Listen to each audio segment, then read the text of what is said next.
Welcome to Chem 101, the Big Picture Podcast, with your hosts, John and Tracy Suhaki. We're here as your expert tutors, helping you to learn the concepts of chemistry and to recognize how these remarkable concepts apply to modern living. And of course, there's a deeper story, which is that the very process of learning chemistry holds many benefits, including improved thinking skills. And because we learn best when we learn together, improved social skills too. All of this we call the big picture. You can think of this podcast as your personal coach. We're here for your support as you journey into the big picture. At your service. This is the Chem 101 Big Picture Podcast. So glad to have you on board. Welcome to episode 2 of the Big Picture Podcast. We're going to jump right into the backstory segment. Backstory. And today's backstory topic? The anthropology of learning. I suppose, though, we should define anthropology first. I see you have the definition right there. Go ahead. I sure do. Okay. Anthropology, the study of human societies and their cultures along with their development. So when we say the anthropology of learning, we mean how we learn within a social context, right? Yes. Like you mean how we're not computers. When we learn, we're not just downloading information. You know, that's big picture stuff. So to start things off, can you go ahead and read that story on the white rock? Okay, here we go. In a land not so far away and not so long ago, there lived these people. Unbeknownst to these people, they each wore an invisible filter over the cornea of their eyes. Now, there were those who wore a green-colored filter and those who wore a yellow-colored filter. One day, two of these people were admiring this brilliant white rock. "What a beautiful green rock," one commented to the other. The other said, "What are you talking about? This beautiful rock is a beautiful yellow rock." Puzzled, the first replied, "You're so crazy. This rock is clearly green as the grass." Enraged, the second replied, "Crazy? Look who's crazy. This rock is clearly yellow as the sun." So sadly, in their disagreement, the two stomped off in different directions, never to speak to each other again. The end. That's a tragedy. Yeah, why couldn't that have a happy ending? Well, what's the point? So the point is that we each have some sort of filter, the way that we see that filters the way we see things. Yeah, I've been reading these cognitive science textbooks, and what's caught my attention is that there's this model of how we perceive reality. It's the model of a frame. And they say a frame is like an invisible filter built inside each of our heads. All right, when you use the word frame, are you saying like a point of view? Yes, but much more than a frame of view. The thing about the frame is that they've mapped it down to actual physical structures in the brain, like down to the neurons. So our brain actually develops based on how we see things. And that frame, those neurons getting all piled together, is something that, of course, develops over a lifetime, really, based upon all your experiences, the people you're with, all those influences, that soccer coach that really helped you out. Well, they help to build part of that frame within you, and it's something you carry with you throughout your life. So on a really neurological level, our brains are different? They're the same and they're different. What they're trying to point out here is that this is one of the ways in which they can be different and one of the ways in which they can be the same. And they use this idea of a frame to explain all that, how it is we sometimes think alike, how it is sometimes we think differently. The frame actually shapes our views. So then we're going to probably be more comfortable with people that have the same frame as we do. So the people with the green frame probably hung out with people with the green frame. Yeah. The green filters. And the people with the yellow filters like to hang out with people with the yellow filters because they can agree on things more readily. And frankly, that's more comfortable. So that's the idea. this notion of frames. It's a mental structure built within each of us. So this is somehow related to chemistry, right? Of course. This is the big picture podcast, right? So with chemistry, you see, we go into these issues that are sometimes controversial or divisive: GMOs, drugs, energy sources, agriculture, global warming, things like that. Chemistry really is at the heart of a lot of these. And if we're going to address these issues, my thinking here in terms of the big picture, it's going to be important that we at least identify any filters that we may be using as we explore this material. So we probably have pretty strong opinions about how things work in the world or how we see things in the world. An opinion isn't just an opinion. The cognitive science is saying the opinion itself is a consequence of the person's frame. So are we going into politics or... Oh. Yeah, I'm sorry. The politics, yeah.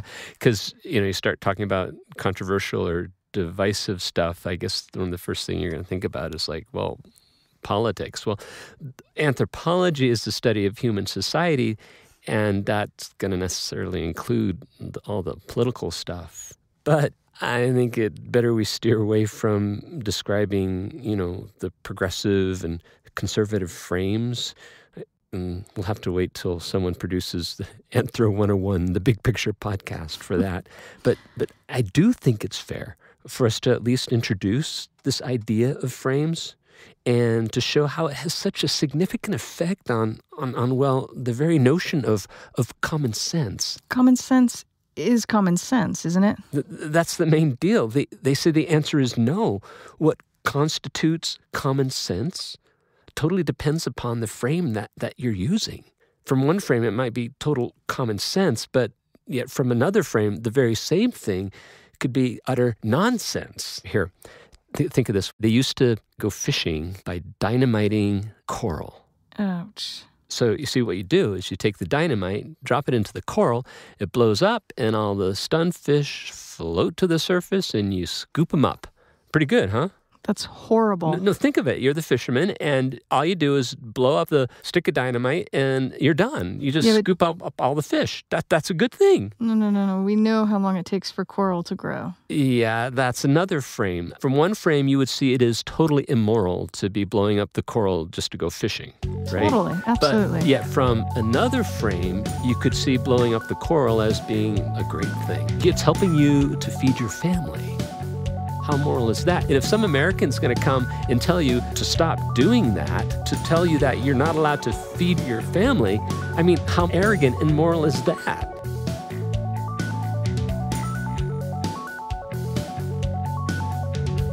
Draw the picture, build the frame, write your words, remember the names. Everything that happened as such. Featherweight emotions, just a touch. You could never see it since you are there, and outside eye is beyond compare. Eagle's eye, end of the sky. People see what they see, still ask why. Buried in my head right now. Buried in my head. Frames. Frames. So the point being, frame you come from can actually define your common sense. It can define your sense of morality as well. And that to me is really wild, really freaky. I don't know. I'm still trying to grasp this whole idea of framing.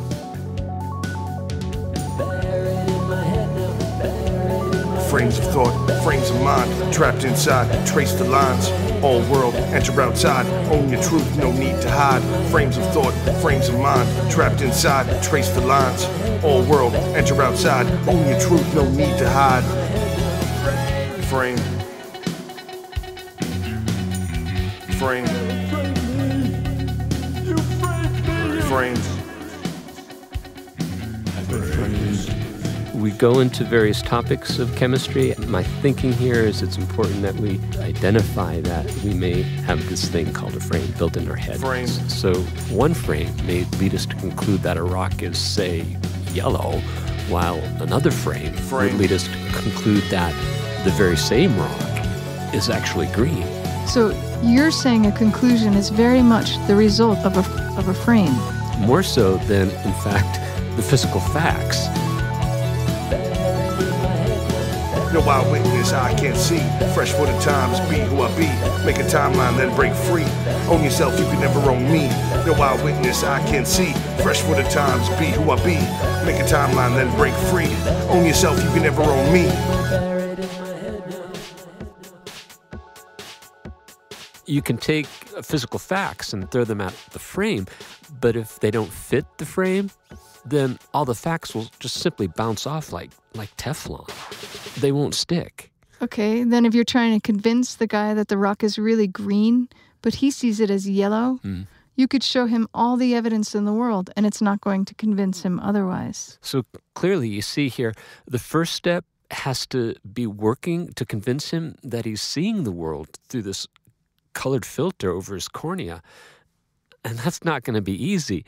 And only then, I'm thinking you would have a chance of getting him to recognize that to the objective universe, that rock before him is actually colored white. Okay, so just by understanding that these frames are even there helps to push us in the direction of objectivity. It's a step. All right, can we relate this back to the fisherman fishing with dynamite?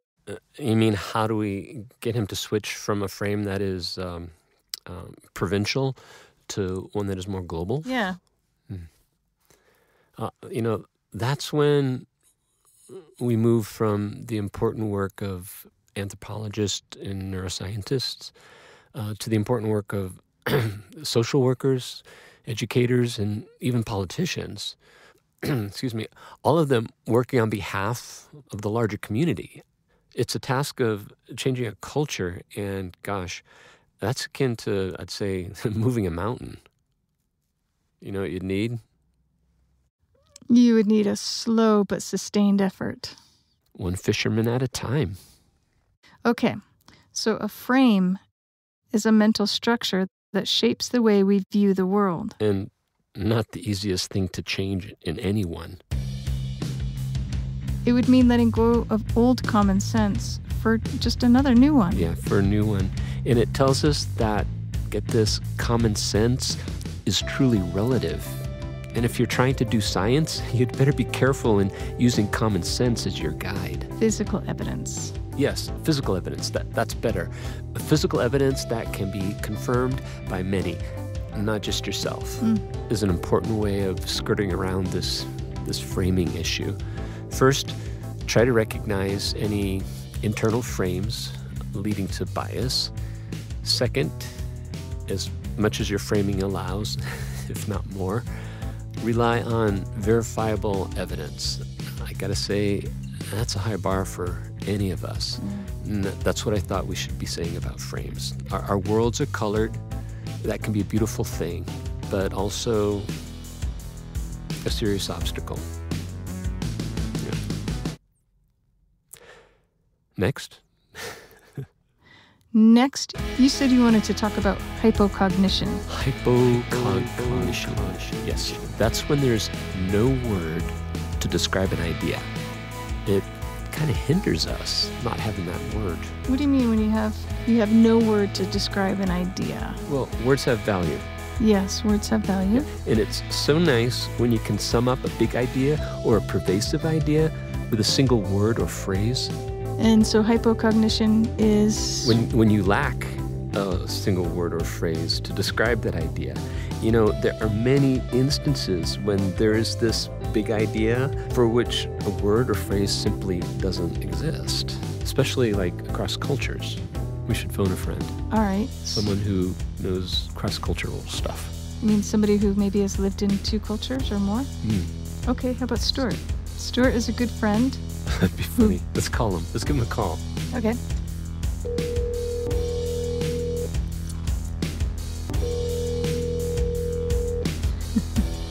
Moshi, hello? Hi, Stuart. This is Tracy and John calling. Hi, Stuart. Hi, Tracy and John. How are you doing? I'm doing well. It's good to hear from you. Cool. Well, we're recording right now. If I could just give you a brief introduction. This is Stuart Payton, founder and sensei, which means main teacher of Burlington Taiko. Stuart grew up in Japan and the U.S. He has keen insight into both of these cultures. Perfect. So We're calling you, Stuart, to ask about words that may not be in our American culture that might be in Japanese culture. Well, I will speak from my experience. Well, I'm bilingual. I speak Japanese and English. I learned both languages in my diapers. I think is the best way. I find it easier to come up with examples when I'm speaking with a bilingual person. We would speak something that we call chanpon, speaking a mix of English and Japanese. We would jump from one language to the other, depending on which words or phrases most fit the feeling of what we wanted to say. Wow. It's very useful. I think when we were speaking, sometimes we just couldn't find the word in English, and so we would jump to Japanese or vice versa. But there were a lot of times when just the aura and aroma of the words really matched what we wanted to say better in Japanese or better in English. Or how about ame? Ame? Ame. That's a very good American pronunciation. Let's see. Amae. Amae. Amae. Amae. Okay, what's it mean? Let's see. Ooh. I think of it as becoming softer and younger and kind of curling into a cradling space. Often it's in interaction with a person. A daughter might amaeru or amae, into father or mother. I think of it as a little bit of, what would it be? Kind of like the heart's time travel, kind of back into an earlier time when the relationship was the nurturing was even more potent and more concentrated. And so it's a type of relationship between people. Yeah, I think of it as, yes, an interaction, a verbal or a choreography gesture that one person does towards someone else who would have been in a nurturing position or is in a leadership or position of empowerment. Whoa. So can I ask you a question? Mm-hmm.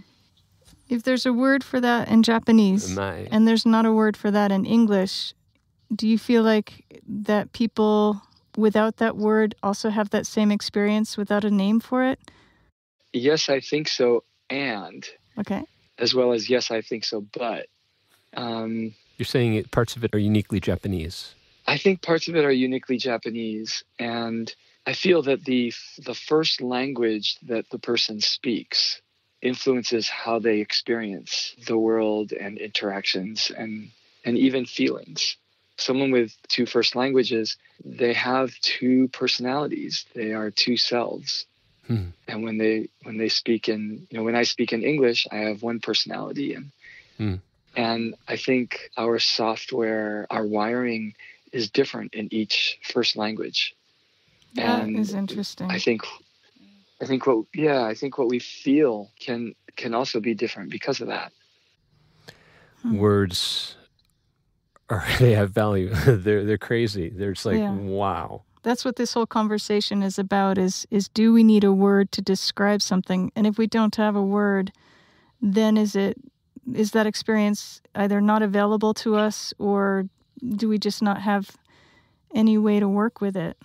So I think it is. I think it is available to us. How to speak about it with another person, I think, might be the deeper challenge, or it may be harder to hit a bullseye when speaking about it with another person. I find when I'm doing interpretation from one language to another, especially going from Japanese to English, I find that I am painting a picture scenario with a lot of words that surround the idea that I'm trying to communicate, so that, the branches and tendrils that connect to other aspects of the experience, I'm trying to recreate that in English. Mm-hmm. Stuart, thank you so much for your very keen insight into this. Well, my pleasure. And I feel like the more you asked me about this topic, the bigger it grew. Tracy, anything else? Thank you so much, Stuart. It's really interesting thinking about language and how much it shapes how we think and what we see. All right. Cool. Stuart, thank you for joining us here at the Big Picture Podcast. My pleasure. Thank you, Tracy and John. That was great. Yeah. And so the argument here is that when you have a word for this idea, it gives you a stronger handle on it. Mm-hmm. It gives you an ability to appreciate more, I think, all of those ideas. It's like it's a label. It allows you to get a handle on it. So it's sort of like a shared knowledge. Yeah, and it makes it easier to communicate. That's the idea of hypocognition. When you have an idea and there's no word for it, if you don't mind, I'm going to mention this from Robert Levy. Okay, was an anthropologist who studied the Tahitian culture in the 1960s. And he was looking into how it was that the suicide rates in Tahiti were high. And he's the person who actually coined the term hypocognition. He found that within their language, they had no term for grief. So when the Tahitian, his theory goes, is finding the sense of grief, they wouldn't be able to label it as such. They would just feel like they were sick. They were ill. They were in pain. And so there wasn't an understanding between people of what was going on, and not knowing what was happening to you, because just not having a word for it, he proposed, was what actually led to the high suicide rates. This was work from the early 1960s? That's my understanding. So that's not long after World War II. So I'm wondering, World War II wasn't that gentle to the Pacific Islands. Whoa, yeah, a clash of cultures caught up in the war between the U.S. and Japan. Things would surely have changed upon that within Tahiti. And I wouldn't be surprised if the notion of grief was very different in Tahiti before World War II. That's a good point. Okay, wait, where are we going with this? Why all this focus on hypocognition? Cultures are running into each other more and more, right? Well, sure. Yeah. Why? Modernization. The world is getting smaller. A new situation. What do you mean? Perhaps fertile ground for new ideas? Fertile ground for new ideas? Okay. So across the board, we're going to need new language just to keep up. How about collective causation? Which is? Well, there's some hypocognition going on now with collective causation. Let's say it's yet to be fully identified and embraced. What's collective causation? Collective causation, that's when a bunch of little things add up to a big thing. How's that? Okay, well, cause. You knock over a glass of milk.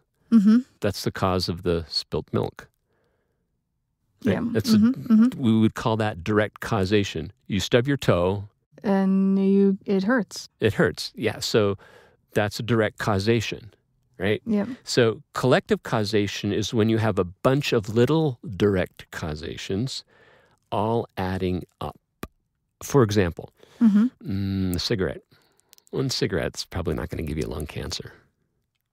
Probably not. Probably not. But a million cigarettes probably will. Probably would. So one cigarette I would call a micro-causation.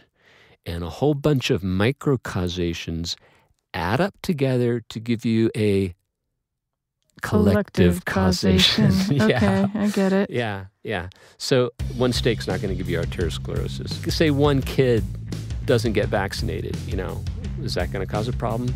How about the laundry? One load of laundry. We talked about that from the last episode. Or one trip to the grocery store, or, burning up one tank of gasoline. Is that going to cause an increase in carbon dioxide levels? Those are all examples of micro-causations. But you got to understand, one raindrop is a micro-causation, and you have a lot of raindrops, that is a collective causation of a flood. A bunch of little things adding up to a big thing. Okay. Yeah? Yeah. All right. So, collective causation. Oh, and the thing about micro-causations? What? They're easy to discount. I mean, that might be why it's so hard to give up smoking, or one of the reasons is that, this one cigarette's not going to be a problem. Or this one steak is not going to give me arteriosclerosis. Or this one drive to the grocery store in my fossil fuel burning car, that's not going to have a major impact. And you know what? It's not. It's not. That one trip to the grocery store is not going to have a major impact. That one cigarette is not going to have a major impact. That's just what it is. But anyway. Not likely. Not likely, okay. And that's why a microcausation is so easy to discount and just plain ignore. Just one little thing. Just one little thing. Yeah. Yep. Yeah. So why and when would a microcausation be a problem?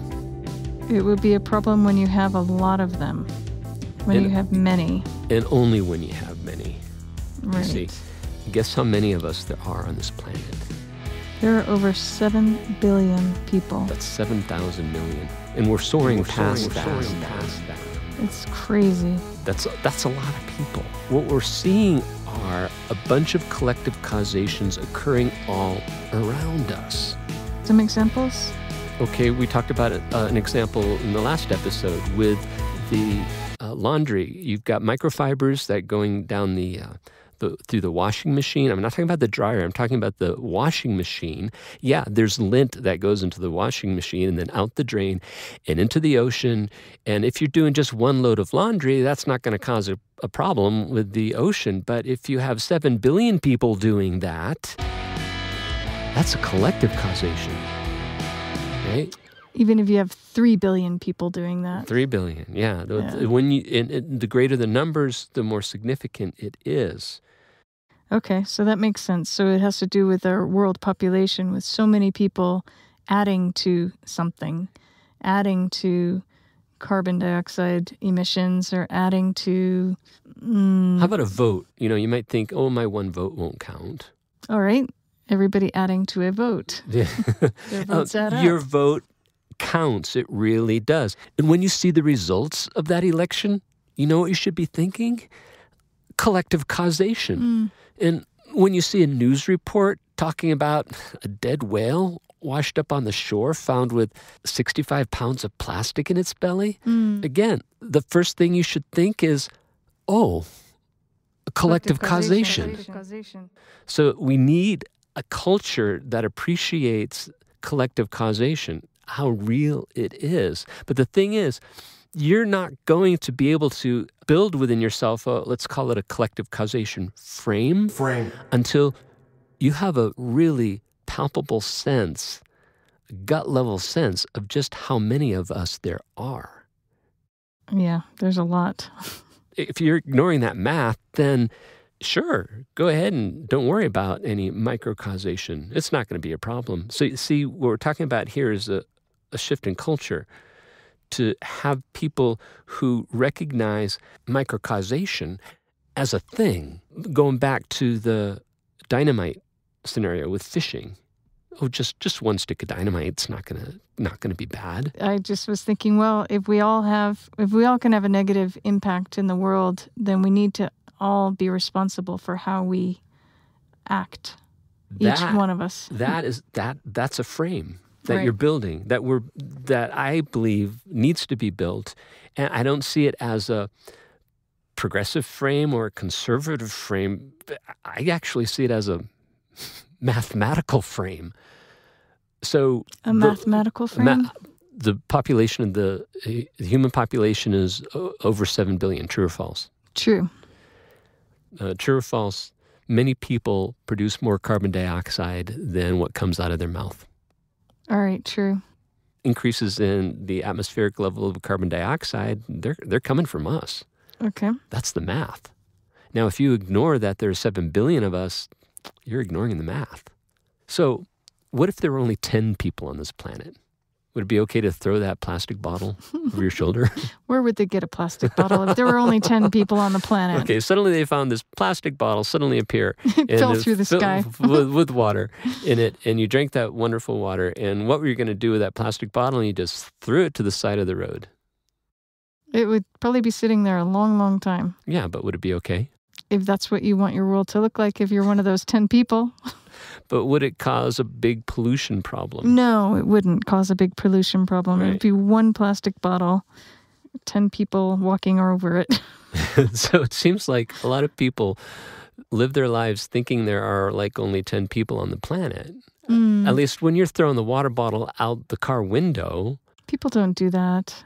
They do, and they did for a long time. Ooh. But notice that's slowly changing now, isn't it? Mostly. Because there's this awareness, let's call it a collective awareness of the impact of one small thing when you have large numbers. And when you're driving down the highway and you see all the trash on the side of the road, perhaps only then you begin to realize, oh, I don't want to be one contributing to that. And as you're doing this, you're building a frame within yourself. Back to the fishermen using dynamite, it's not that they're wrong, it's that they're coming from a different frame. Back to that example, I mean, eventually they would see that they couldn't always continue getting the fish and that eventually generations after them won't be able to get fish. So you're saying one frame might be anchored in short-term thinking, yes, while another frame might be anchored more in long-term thinking? Yes. And also, I mean, are these frames flexible? Are they like set, or do they change as we learn? Yes and no. They can get really deep-seated, but again, as with anything human, there's always room for growth as well. What I've been reading is that it can be really entrenched, because your sense of common sense is just, you're not going to question your common sense. And with those invisible filters, you don't even know that that's at play. Yeah, but I know I've learned things in the past 10 years, 15 years, 20 years, 5 years. I'm not the same person. And I think that comes greatly from our interactions with others. When you have people with different frames getting together, whether a conservative frame or a progressive frame, a strict or nurturant parent type of frame, risk-averse, risk-inclined, provincial, global, all these different frames of different colors, We've got so much to learn from each other, so much to try to understand. True. Yes. The collective wisdom, should we call it? Mm-hmm. So the thing about collective causation, I like it because it's fairly simple. Remember step 1, step 2 learning? Mm-hmm. To me, it's fairly simple. Step 1, input. Step 2, output. But it explains so much. And likewise with this idea of collective causation, little things add up to big things. It explains so much in this modern day world where we've got so many of us here on this planet. Mm-hmm. So I challenge anybody to go and look up collective causation in Google. What will we find? Sadly, nothing. What? What do you mean? It doesn't exist. How does it not exist? We're sitting here talking about it. I made it up. Oh. So I'm doing this study on hypocognition and thinking about all these issues with in chemistry, and I realized that this is something that's sorely missing. The idea that little things add up to big things. I mean, we all understand that little things add up to big things, but we don't have that single term to describe it all. And that, I think, holds us back. It's a hindrance. There are so many examples in this modern day where collective causation is a problem. And the reason it's a problem now is because of so many of us. And there are only so many of us only recently. We've got over 7 billion now. 1,000 years ago, it was maybe 200 million. When we were kids, the population was half. It was half of what it is now when we were kids, when we were first born, in our lifetime. Yeah. So this idea that where there's so many of we're us... We're not that old.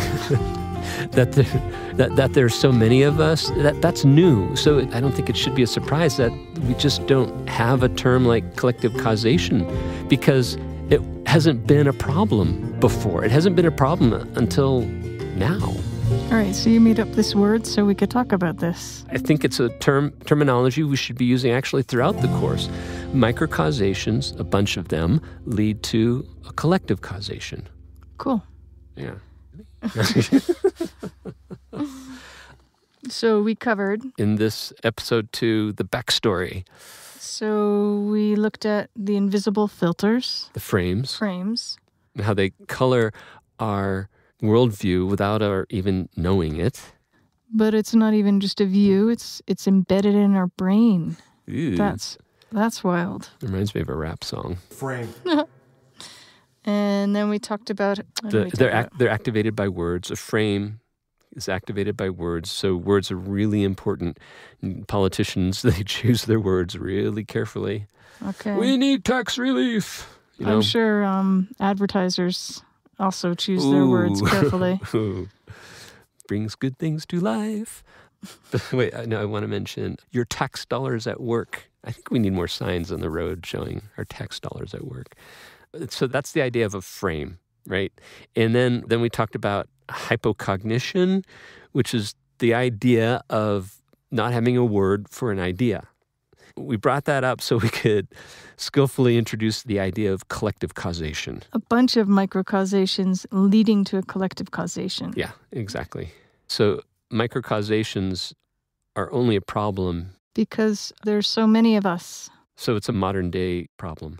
Yeah. And so we need a modern day phrase to... A modern day way to look at this. How about collective causation? Sounds good. Let's put it in Wikipedia. Did I tell you I tried that? Did you? I did. You know, they declined it. They declined it.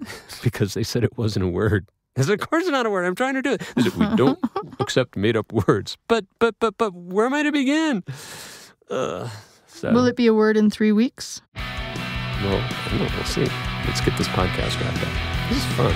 To the review. Do the review, Chapter 2. Here we roll.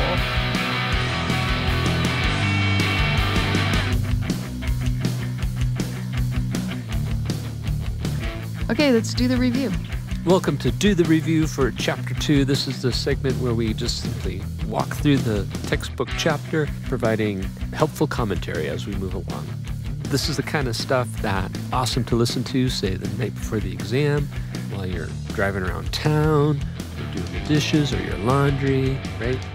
Sounds good. Yep. Or cooking. Good, healthy food. All right, we are starting off here with Chapter 2, Particles of Matter. Hey, Tracy, there's your picture. Yep. What are you doing? Hello. What am I doing? I am smelling a balloon. Why are you smelling a balloon? That's the cinnamon balloon. It's from an activity I do at the beginning of the semester where I pass out these balloons. One balloon is filled with a little bit of water. Another balloon is filled with a little bit of cinnamon oil. I pass them to teams of students and I ask, hey, one has water in it, one has cinnamon. Which has which? And they give me this blank stare and I just hand them the balloon and they're to investigate. Is the blank stare because it sort of seems like utterly obvious and insulting? I think they see it as a weird request and they're like, what? But what follows is just remarkable. The students, they hold up the balloon to try to look through it. They will shake the balloon. They will try to feel the differences in their weights. And it takes about 3 to 4 minutes, maybe sometimes longer, before one student will randomly put their nose to the balloon and get that aha moment. Oh, this is the one with the cinnamon. Wow. Do they really feel similar in the beginning? The weights are the same. I just use different colored balloons. And the thing is, they come up and say, this balloon has the cinnamon in it. And I said, no, that's not possible because the balloon is sealed. The air's not getting out. So there's no way you're smelling the balloon because the air is stuck inside. See, because it's obviously still inflated. Okay.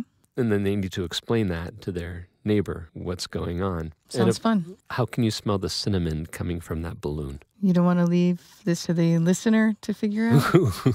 Good idea. Let's just say that with that balloon, you have before you evidence for the existence of the particulate nature of matter. Another neat one we do is I'll hold up a cylinder of 50.0 milliliters of ethanol and 50.0 milliliters of water and ask the students, when I combine these two, how much total solution will I have? Of course, 100. Wait, sorry, forgot the unit. 100 milliliters of water. Excellent. Don't forget the unit. So in a math class, 50 plus 50 equals 100. Correct. In a chemistry class, 50 plus 50 units of milliliters adds up to... You're not going to give this away, are you? All right, I won't. Is it more than 100? Is it 100? Or is it less than 100? You might be surprised. And think particles. All right, that's the idea behind Chapter 2, Particles of Matter. In Section 2.1, the submicroscopic world is super small, addresses the idea of how incredibly small these particles are. There's a fun video at Conceptual Academy you'll find on, it's a powers of 10 type of video, where you go all the way down to down to the world of atoms and molecules to get a sense of just how incredibly tiny these things are. So that's Section 2.1.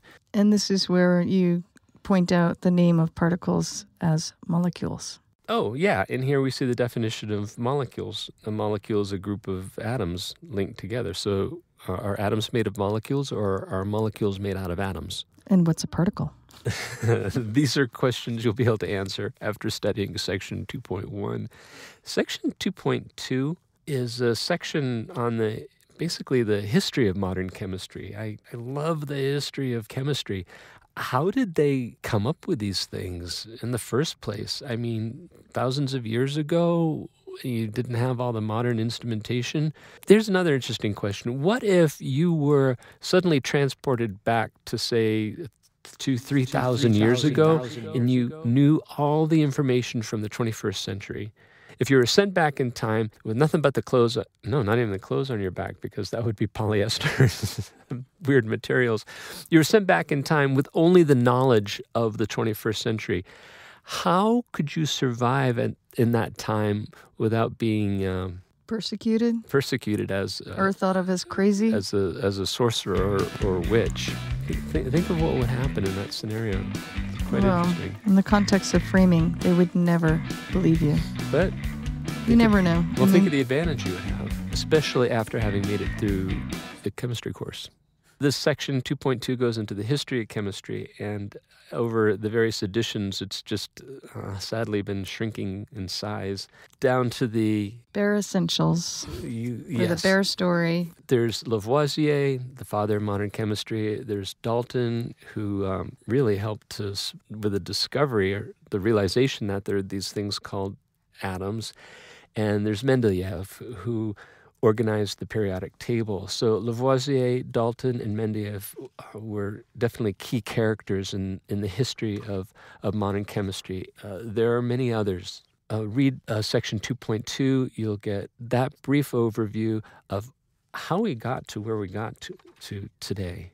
Section 2.3, mass is how much, volume is how spacious. How spacious, how much space it occupies. Got it. In Chapter 2, we're laying some terminology down here. Ideas like energy, ideas like atoms, molecules, mass, weight. This is a language that we'll be using through the course. And it's important to note, not just in chemistry, nor just in physics, but in your life in general, there's a difference between mass and weight. Tracy, you're on. Ruh-roh. You took the chemistry course. No, that's why I'm here doing this review with you.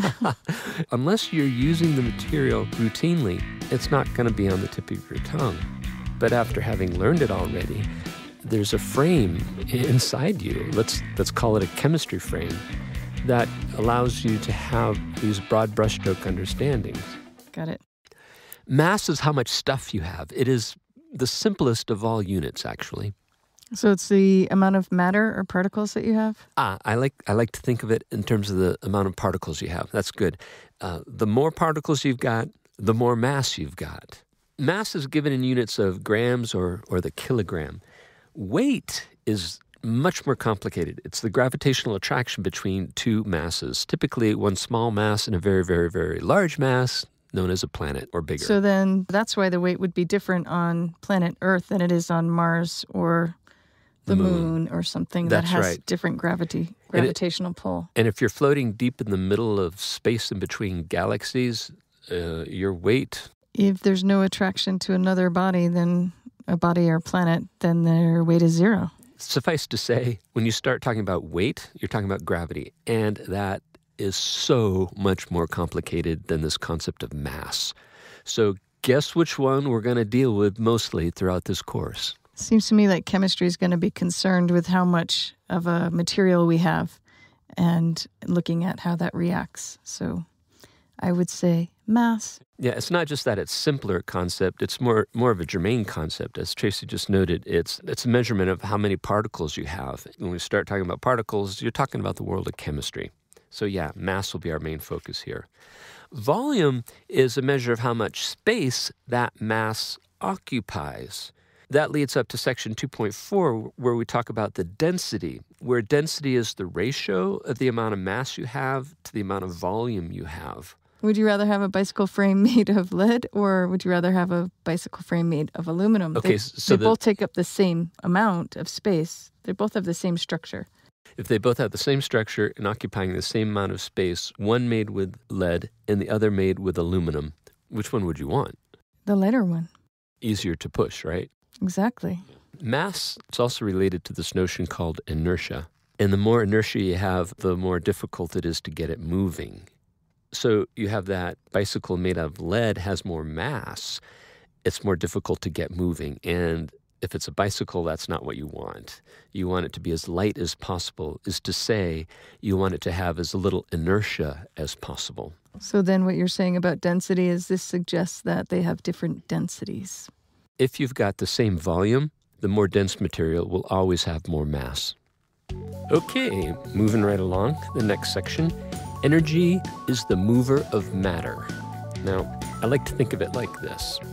There are two things in the physical universe, and they include energy and matter.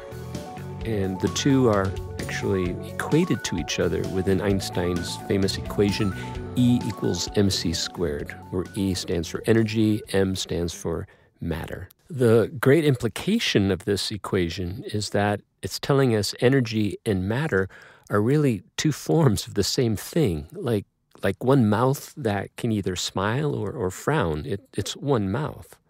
And matter, we see, manifests itself in the form of inertia. That's like the frown. Energy, by contrast, manifests itself in the form of a wave. That's like the smile. If you're seeing waves on water, you're witnessing their energy. And of course, the higher the waves, the more energy you're witnessing. Here you define energy as the capacity to do work. Now, work, as per the laws of physics, is a force applied times distance. So if you want to move something, it's going to require energy to do that. Energy, we say, is the capacity to do work. It's the capacity to apply a force over a distance.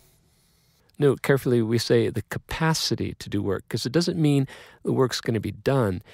If you try to apply a force to a table that's bolted to the floor, you could push and push and push, but the table won't move anywhere. So you've gone no distance. That is to say, no work has been completed. But you have, in fact, expended a lot of energy. You are tired from having applied that force over such a long time. So we're really careful when we talk about the definition of energy as being the capacity to do work. There are two types of energy. They are potential and kinetic. Kinetic energy is the energy of motion. If you see something moving, it's the capacity to do work by virtue of its motion. Potential energy is the capacity to do work by virtue of its location. Case in point, a boulder up on top of a hill. It's not doing anything yet, but it has the potential to do something, which would be to roll down the hill, which means it's converting from potential energy to kinetic energy. Within a chemistry course, we're typically working with the concept of chemical potential energy. When you're looking at a firecracker, the atoms and molecules in there are arranged precariously. They are ready to explode. They're not exploding yet. but they have the potential to do that. And as soon as you light the match, there's a series of chemical reactions and you have the explosion. What's happening there is what we call the chemical potential energy is transforming into kinetic energy, the kinetic energy of all the fragments flying off in different directions. So kinetic energy is the energy of motion, and potential energy is given by virtue of its position. Sounds like it's going to take a lot of energy to get all this down. Well, like on a movie set, when the director calls out, "Energy, people!" What he's saying is he wants them to pull out their energy so they have this capacity to do all this work, which would be to create the movie, right? Mm-hmm. So, energy, students, yeah. Get a good night's sleep so you have the energy, you have the capacity to do your work. Give yourself plenty of time to study this material so that you get the language down and you won't get tripped up later when you're actually using these concepts. We can differentiate between the language and the ideas. The language describes the ideas. Get the ideas. No, get the language. Well, we talked about this, that the words are important. Yeah. Right? So, gosh, we're building a frame within ourselves, aren't we? As we take these ideas and incorporate them into our worldview. Into our understanding of the world around us. Huh. Moving along, next section. Temperature is a measure of how hot. Heat, it is not. Temperature and heat are one of those things that are not the same thing, but they are closely related. Temperature is a measure of how fast those particles are moving. Heat is a measure of energy. We might call it thermal energy. And it's best illustrated, I think, by the following question. You've got a mug full of water at 100 degrees Celsius, which is the boiling temperature of water. You've got a swimming pool at 100 degrees Celsius. Do you recognize they have the same temperature? They are both 100 degrees Celsius. And so that 100 degrees Celsius is a measure of the temperature. It is a measure of how fast the atoms and molecules are moving. So if they have the same temperature, you'll find that the atoms in the mug of hot water are moving, on average, just as fast as the atoms and molecules are moving in the swimming pool full of hot water. So temperature is how fast molecules are moving. Yes. And when you stick the thermometer into the mug or into the swimming pool, you're taking random samples of, how fast are the atoms and molecules moving here, over here? And you'll see that between the two bodies of water, the atoms and molecules are moving at the same rate. All right, wait a second. That's very cool because your thermometer is only usually a glass stick. I guess they're digital now too, but with a substance inside that rises as the temperature of what you're measuring is higher. So does this get to the density again? Or? Yes, and that's why we cover density before temperature. Mm-hmm. So say if you have colored alcohol inside that glass thermometer, it's a property of the alcohol to expand with increasing temperature. So as the atoms and molecules within the alcohol start moving around faster, should make sense, they begin to expand, and hence they climb up the little capillary within that glass tube, and you can just calibrate it. We call that a thermometer. Very cool. Yeah. So understand that the mug of hot water and the swimming pool of hot water are at the same temperature. But here's the question. Which has more energy? But they're the same temperature. They're both moving at the molecules of water are moving at the same speed, but you have many, many more molecules of water in a swimming pool than you do in a mug of coffee, or in a mug. Yeah, so check your electric bill after you heat up a swimming pool of water to 100 degrees Celsius. Your energy bill will be out the roof. But if they have the same temperature, don't they have the same energy? No. Energy is the capacity to do work. If you want to get those atoms and molecules moving really fast, you need energy to do that. If you have just a couple water molecules, you're only going to need a little bit of energy. If you have a lot of water molecules, you're going to need a lot of more energy. So it takes a lot more energy to heat up that swimming pool to 100 degrees simply because there's more water to heat up. Another important thing to note about heat is that heat, we call it a thermal energy, but heat always flows. It's moving, and it moves from an object of higher temperature to an object of lower temperature. So if you touch the forehead of someone who has a fever, their temperature is higher. What happens is there will be heat that flows from that higher temperature forehead to your lower temperature hand. And that heat will be flowing into your hand, and you detect that as what we call warmth. Warmth, right. Now, you'll feel that person's forehead is warm, but for the person who is sick and has the high temperature and they feel your hand on their forehead, they don't feel warmth. They feel the heat flowing away from their forehead and into your hand. They feel coolth. Cool. Another made-up word. It's a good one. It feels cool, but technically I think that we should call it coolth. So if heat is flowing to you, you feel that as warmth. If heat is flowing away from you, you feel that as coolth. Coolth. Cool. Section 2.7, the phase of a material. It depends upon how the particles are moving.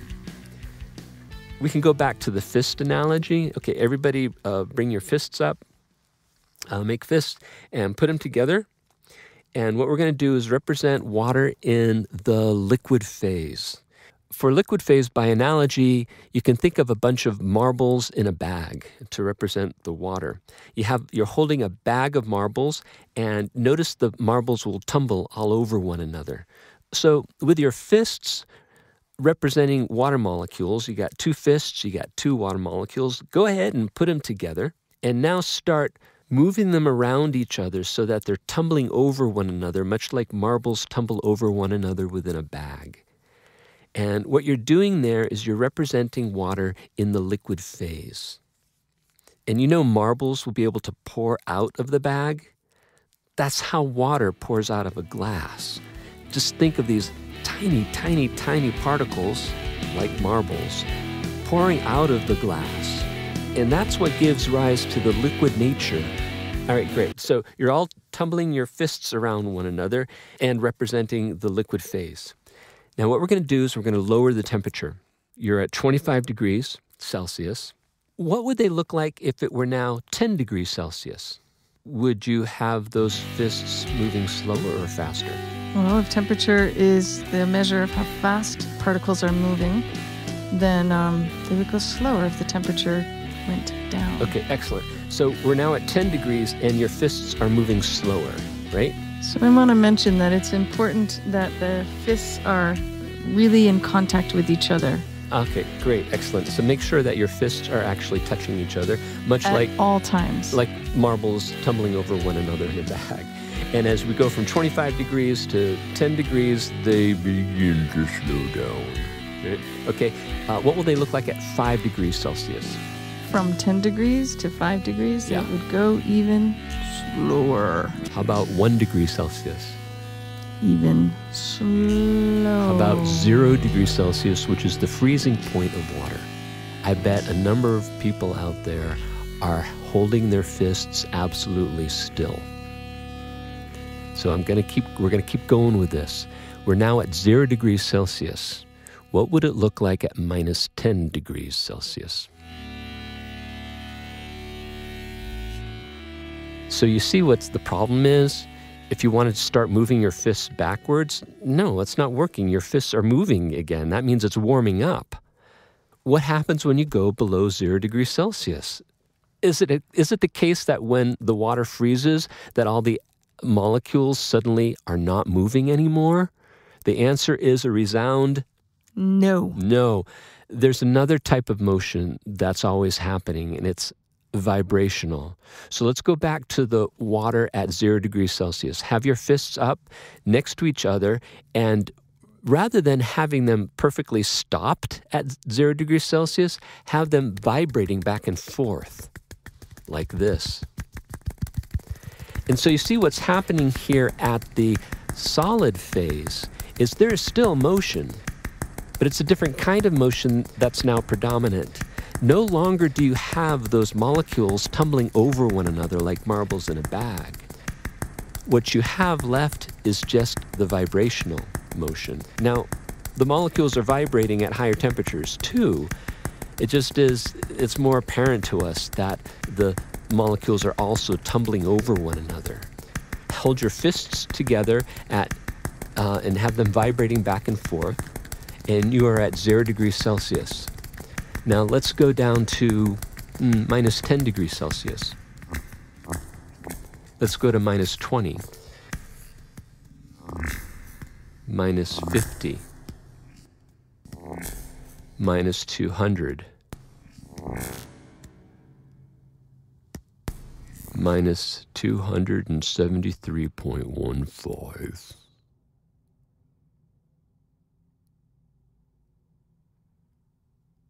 When you get to minus 273.15 degrees Celsius, you have reached what we call absolute zero. That is where all motion has stopped. That includes the vibrational motion as well. So let's go in the other direction now, shall we? Let's start with our water molecules at 25 degrees Celsius. You want to use your fists to represent water molecules, and at 25 degrees Celsius, it's in a liquid phase, and the water molecules are tumbling over one another, much like a bunch of marbles in a bag. And we're going to go from 25 degrees now to 50 degrees. And they're going faster. And at 75 degrees, they're tumbling over one another even faster. They're also vibrating too now, if you can do that. 75 degrees Celsius, 99 degrees Celsius, then 100 degrees Celsius as a liquid, they're still connected. But then at 100 degrees as a gas, they break apart from one another and they move about wildly. And they're no longer in constant contact with each other, which explains how it is within the gaseous phase, it occupies a lot more space. So there it is, using your fists to describe from a molecular point of view the different phases of matter. Liquid, solid, and gas. Right. And when there's a change between any two phases, there are terms that we use to describe that. Going from a liquid to a solid, for example, is called freezing. Going from a solid to a liquid is melting. From a liquid to a gas, evaporation. From a gas to a liquid, condensation. From a solid to a gas, melting. No, wait, hang on, wait, you got me. From a solid to a gas, sublimation. Sublimation. Sublimation. Okay, how about a gas to a solid? Freezing. No. Condensation. No. A gas to a solid. It happens in the freezer. If you don't have a frost-free freezer, in the freezer you're going to see all of the water vapor depositing on the inner surface of the refrigerator. All right, I found it in the textbook. Deposition. Deposition. Excellent. Yeah, sublimation and deposition, not commonly used, but they happen all the time. The snow on a mountaintop will sublime. If it weren't for the sublimation of the snow on the mountaintops, there'd be a lot more water coming down through our rivers. Is that where the word or the phrase, how sublime, comes from? Into the atmosphere. And that brings us to the last section of Chapter 2, which is on gas laws. Now, understand a gas is the phase of matter where the particles are moving about wildly and randomly, occupying a lot more volume. There are some traditional laws that describe the behavior of gases. There's Boyle's law, Charles' law, Avogadro's law, and we can represent these using your mouth. You. Okay, so close your mouth. Now, do not open your lips. Keep them closed tight. Now, pucker up your cheeks. What gas law was that? Boyle's? Charles or Avogadro's? Avogadro's law is pointing out that the more particles you have in there, the more volume you have. So as you pushed air molecules into your mouth and your cheeks puckered out, that was Avogadro's law. All right, we can use our mouths also to represent Boyle's law, which is the law of pressure and volume. As you increase the pressure, the volume decreases. All right, so you've got your puckered out cheeks right now. Mm-hmm. Right? Now use your hands to squeeze it, and you decrease the volume. Very good. Charles' law, I don't think we can represent very well using one's mouth, but Charles' law is the law of volume and temperature. It's this. As you lower the temperature, guess what happens? Take a wild guess at what happens to the speed of those atoms and molecules. They slow down. They slow down. And as they slow down, they occupy less volume. Isn't that condensation? Oh, no, assuming it doesn't change phase. Oh. So it's useful to use something like helium or oxygen or nitrogen, which is a material that maintains a gaseous phase over a wide temperature range. Although it's interesting, you take oxygen and you cool it down to like minus 200, it turns into a liquid. The oxygen turns into a liquid. Wow. At really, really cold temperatures. Now, you know... Minus 200 degrees Kelvin or Celsius? Celsius. So it's around there, 190. I'll have to look it up. So you take the oxygen and you cool it way down, and the oxygen turns into a liquid. It's actually a bluish colored liquid. And you know you need oxygen to burn a fire? Yeah. Yeah. So imagine how a fire would feel if suddenly liquid oxygen were poured on it. Happy. Yeah. And so that's how they use liquid oxygen for getting rockets into outer space. The liquid oxygen is a condensed form of oxygen, which means its density is greater, which means you have a lot of it for a little bit of volume. And it's able to sustain quite a bit of chemical reaction to get that rocket into space. So you'll often hear the term LOX. It's not like lox and bagel. LOX, in this case, we're talking about liquid oxygen, which is commonly used for rocketry. And so to complete the idea of volume and temperature, these are gas laws. And so if suddenly it's transforming into a liquid, we're not talking about that anymore. Just while it's in the gaseous phase is when we're talking about the gas laws. And the idea with Charles' law is you lower the temperature, the volume is going to get less. You can take a balloon and fill it with air and put it in the freezer, look at it the next day, you'll see its volume is less. That's an example of Charles' law. And what's, I think, most fascinating from Charles' law is that you can ask the question, well, at what temperature would it be when the volume finally reaches zero? Because, you know, as you decrease the temperature, the volume gets less and less and less. What happens when it gets to a volume of zero? What's the temperature? 0 degrees Kelvin. 0 Kelvin, or minus 273.15 degrees Celsius. But then where does the material go? How could your volume ever possibly be 0? That's an interesting question. That's a really cool question. Which is one of the reasons why absolute zero is actually an ideal point and not attainable. Has anybody ever got anything down to absolute zero? No, but they've gotten really, really, really, really close. And things are really funny down there. There are quantum mechanical effects, and it's most bizarre. But do most materials at a certain point within that scale of getting down to 0 Kelvin go to a liquid phase, and then that law doesn't apply anymore? Yes. Helium is the lowest boiling substance we know of. And helium boils at 4 Kelvin, I think. The last section of Chapter 2 here in Conceptual Chemistry goes into PIVNERT. PV equals nRT. PIVNERT. That one law summarizes all those 3 gas laws together into one equation. Pressure times volume equals number of particles times R, which is the gas law constant, and temperature. You can read that description of PIVNERT and the ideal gas law. Right there, the last section, there's a calculation corner on PIVNERT that you can play around with for your mathematical pleasure. Is that going to be needed on any exams? That will totally depend upon the nature of your course. Some courses are light on the mathematical flavor. Some, maybe you're in a course that's a little more heavy in the mathematical flavor. As with any question you might have, ask your instructor. So that's it for Chapter 2. We just compressed a lot of information into, past half hour? But that will hopefully make for a good review for you for an exam coming up.